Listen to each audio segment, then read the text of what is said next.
बहुत कुछ सीखने को मिला।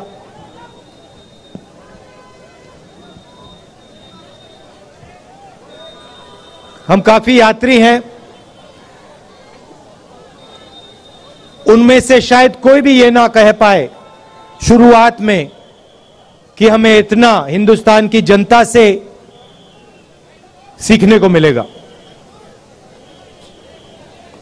हर प्रदेश ने कुछ ना कुछ नया सिखाया। किसानों ने, मजदूरों ने, छोटे व्यापारियों ने, माताओं बहनों ने, बच्चों ने अपनी दिल की बात रखी, अपना दर्द रखा। किसानों ने हमें देश की पॉलिसियों के बारे में बताया, छोटे व्यापारियों ने जीएसटी के बारे में, नोटबंदी के बारे में, कोविड में क्या हुआ, क्या होना चाहिए था, सब कुछ हमें बताया, समझाया। अलग अलग भाषाएं हैं, अलग विचार हैं, अलग हिस्ट्री है, अलग इतिहास है, मगर सब एक साथ मिलकर मोहब्बत के साथ इस देश में रहते हैं। जैसे मैंने कहा, नफरत के बाजार में हम मोहब्बत की दुकान खोलने निकले थे और देखने को मिला कि लाखों करोड़ों लोगों ने इस देश में मोहब्बत की दुकानें खोली हैं। हर प्रदेश में सड़कों पे, बारिश में, गर्मी में, सर्दी में हमें यह देखने को मिला। देश के सामने कठिनाई जरूर है,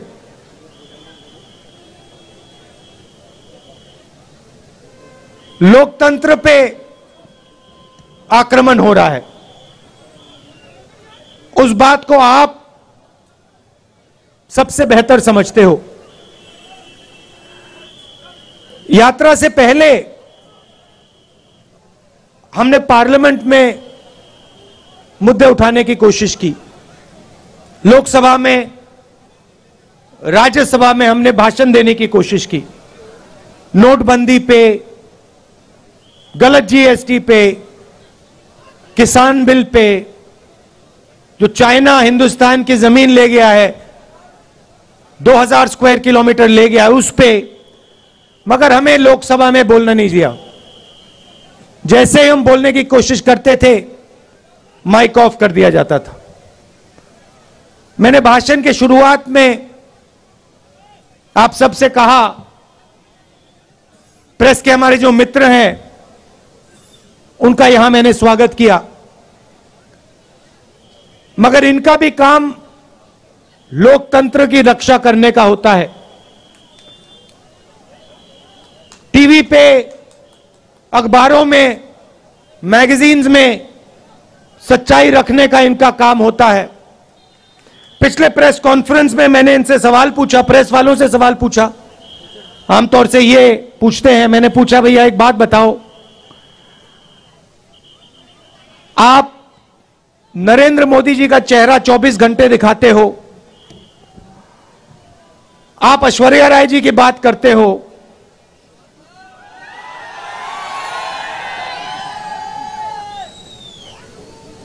अक्षय कुमार की बात रखते हो, आप महंगाई की बात क्यों नहीं रखते हो? आप बेरोजगारी की बात क्यों नहीं रखते हो? जो जम्मू कश्मीर में गरीब लोगों से उनकी जमीन जो छीनी जा रही है, वो हमें मीडिया में क्यों नहीं दिखाई देता?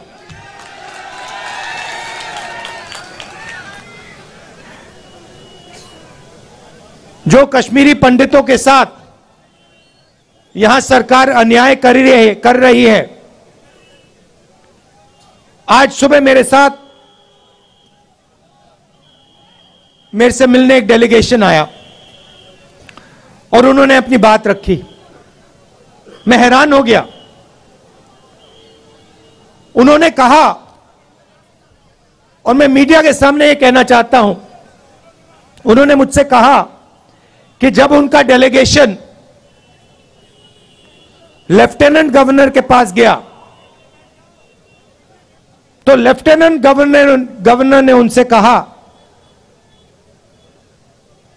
कि तुम्हें भीख नहीं मांगनी चाहिए। यह देखिए, लेफ्टिनेंट गवर्नर ने कश्मीरी पंडितों के डेलीगेशन को कहा कि आपको भीख नहीं मांगनी चाहिए। लेफ्टिनेंट गवर्नर जी, ये भीख नहीं मांग रहे हैं, ये अपना हक मांग रहे हैं। और अगर आपको कुछ करना चाहिए तो आपको इनसे माफी मांगनी चाहिए।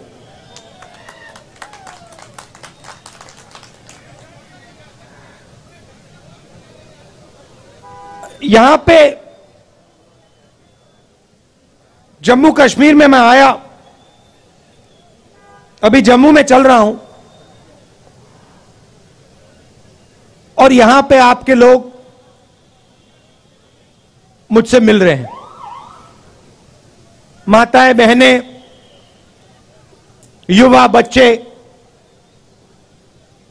किसान सब मिल रहे हैं। यहां आते हैं, सड़क पे आते हैं, मेरे साथ चलते हैं और अपनी दिल की बात रखते हैं। दो तीन चीजें मैं जो वो मुझे कह रहे हैं मैं आपको कहना चाहता हूं। वो आप जानते हो मगर मैं दोहरा देता हूं। सबसे पहले मुझे कहते हैं कि जम्मू में जो पहले, अभी आता हूं बेरोजगारी के बारे में बोलता हूं, कहते हैं कि जो पहले जम्मू के लोग व्यापार करते थे, जम्मू कश्मीर के लोग चलाते थे, आज बाहर के लोग जम्मू और कश्मीर को चला रहे हैं। और हमारा जो हक है, हमारी जो आवाज है, उसको एडमिनिस्ट्रेशन सुनता नहीं है। सारा का सारा ट्रेड बाहर के लोग कर रहे हैं, जम्मू कश्मीर के लोग देखते रह गए। पहली बात। दूसरी बात, हिंदुस्तान में सबसे ज्यादा बेरोजगारी जम्मू कश्मीर में है और जम्मू में है। तो यहां पे स्टूडेंट्स पढ़ाई करते हैं, कोई इंजीनियर बनना चाहता है, माता पिता शिक्षा के लिए पैसा देते हैं, कोई डॉक्टर बनना चाहता है, कोई लॉयर बनना चाहता है, कोई आर्मी में जाना चाहता है। पढ़ाई करने के बाद पता लगता है कि इस प्रदेश के लोग, प्रदेश के युवा लॉयर, डॉक्टर, इंजीनियर नहीं बन सकते हैं। पहले एक और रास्ता था, आर्मी का रास्ता था, वो भी आज बंद कर दिया है। बीजेपी के लोग नई योजना लाए हैं, अग्निवीर योजना लाए हैं, और इनको जो आर्मी का इथोस है, इनको वो ही नहीं समझ आया। देखिए, किसी भी काम को सीखने में कम से कम 7-8 साल लगते हैं। सही बात है? सही? आप खाना पकाती हैं? आपको कितने साल लगे? खाना पकाने में, सीखने में कितने साल लगे आपको? 7-8 साल लगे। मतलब एक्सपर्ट आप 7-8 साल में बनी? नहीं। तो किसी भी काम में 7-8 साल लगते हैं। आर्मी जो है एक परिवार है। जो सेना लड़ती है वो रिश्ते के बल पे लड़ती है।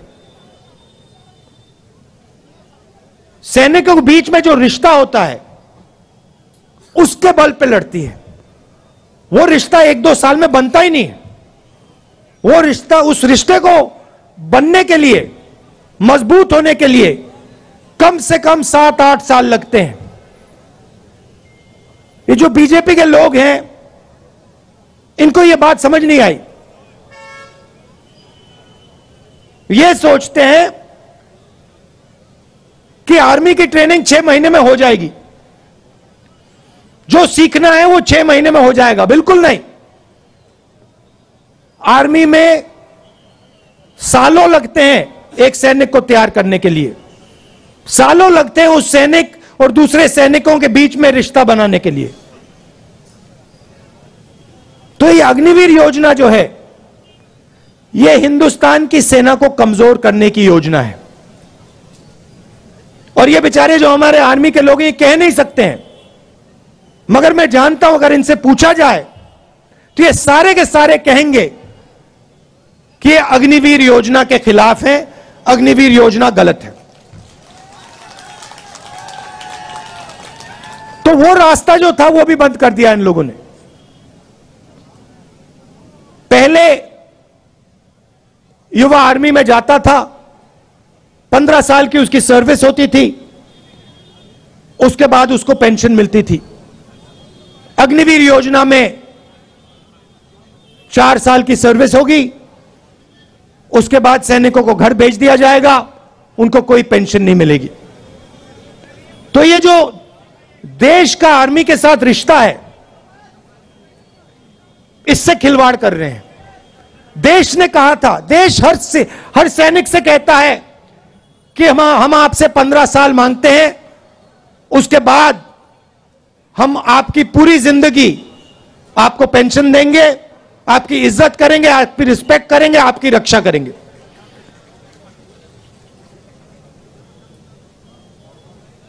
तो ये अग्निवीर योजना जो पहले युवाओं के लिए एक रास्ता था, ये भी इन्होंने बंद कर दिया। बेरोजगारी क्यों आ रही है?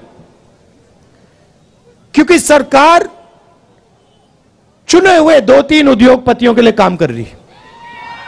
ये देखो,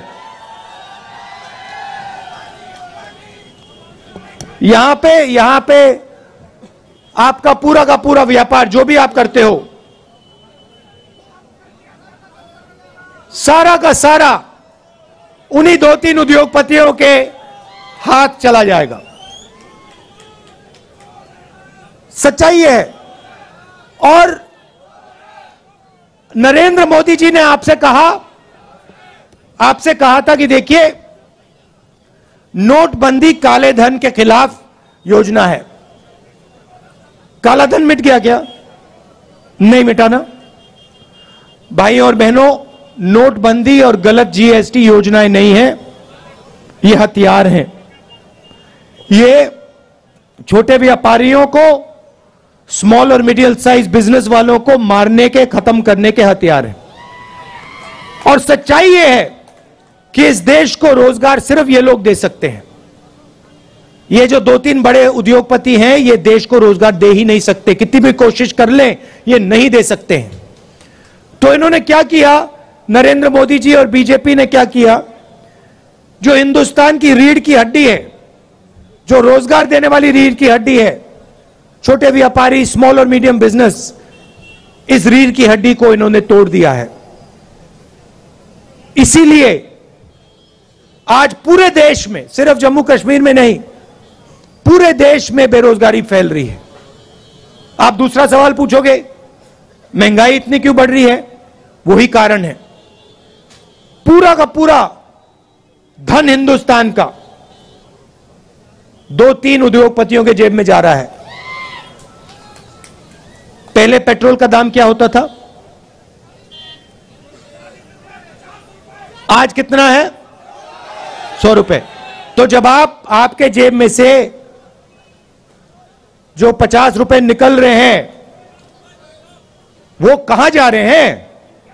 हवा में तो गायब नहीं हो रहे, कहीं ना कहीं तो जा रहे होंगे। क्या वो छोटे व्यापारियों की जेब में जा रहे हैं? नहीं। किसानों की जेब में जा रहे हैं क्या?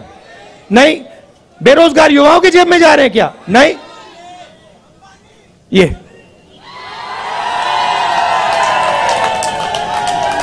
गैस सिलेंडर के दाम बढ़ रहे हैं, उसका पैसा कहां जा रहा है? वो भी 3-4 लोगों के पास। अभी यहां पे आपका सेब आते हैं, सेब बिकते हैं, फायदा किसको जाएगा देख लेना। तो पूरा का पूरा धन, देश का पूरा धन 3-4 लोगों के हाथ में जा रहा है और बाकी हिंदुस्तान बेरोजगारी, महंगाई का सामना कर रहा है।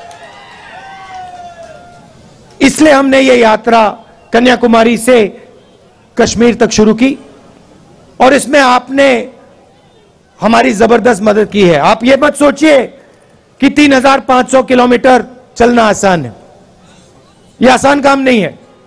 जब हमने शुरू किया था हमने सोचा कि ये देखो काफी मुश्किल काम है, मगर चलने के बाद पता लगा ये तो आसान है, कोई मुश्किल नहीं है इसमें।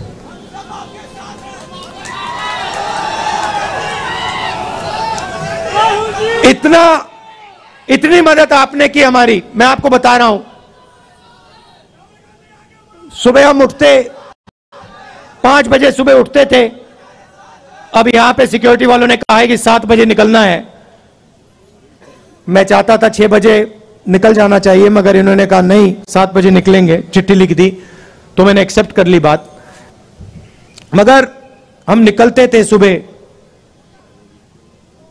पूरा दिन चलते थे। 25-27 किलोमीटर बाद ऐसे लगता था कि पहला किलोमीटर चल रहे हैं, थकान ही नहीं होती थी बिल्कुल।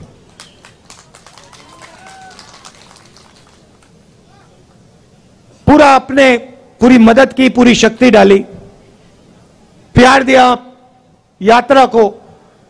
किसी को चोट लगती थी आप एकदम उठा लेते थे, मदद करते थे। काफी लोगों को चोट लगी, अस्पताल जाना पड़ा, आपने एकदम मदद की। हमारे यात्री चलते हैं, रेस्टोरेंट में, ढाबे में खाना खाने जाते हैं, उनसे कहते हैं कि भैया हम आपसे पैसा नहीं लेंगे, आप भारत जोड़ रहे हो, हमें आपका पैसा नहीं चाहिए। ये देखो ये कह रहे हैं आज नहीं लिया। पूरे देश में, तमिलनाडु से केरला, कर्नाटक, महाराष्ट्र, हर प्रदेश में जहां भी हम जा रहे हैं, हमारे यात्रियों से आप पूछिए, रेस्टोरेंट में, ढाबे में उनको पैसा नहीं देना पड़ता। ये प्रेस वाले पूछते हैं राहुल गांधी टी शर्ट में क्यों है? राहुल गांधी टी शर्ट में क्यों है? आप इतना प्यार दे रहे हो, इतनी मोहब्बत दे रहे हो कि मुझे ठंड नहीं लग रही। भैया इनको बात नहीं समझ आएगी, आ ही नहीं सकती। मैं आपको बता रहा हूं, पसीना आ रहा है मुझे अभी। तो ये मुद्दे हैं और सबसे बड़ा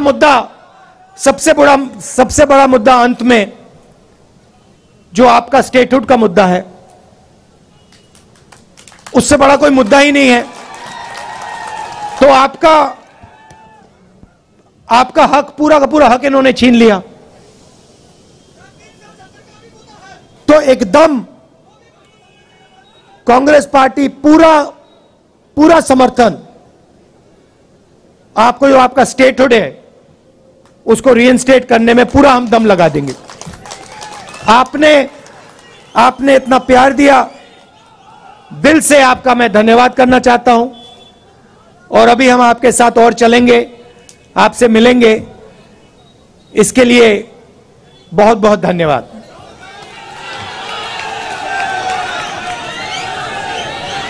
अच्छा, अंत में ताराचंद जी, पीरजादा जी, मुल्ला राम जी, और जो एनसी से, नेशनल कॉन्फ्रेंस से यहां लीडर्स आए हैं, उनका भी मैं स्वागत करता हूं।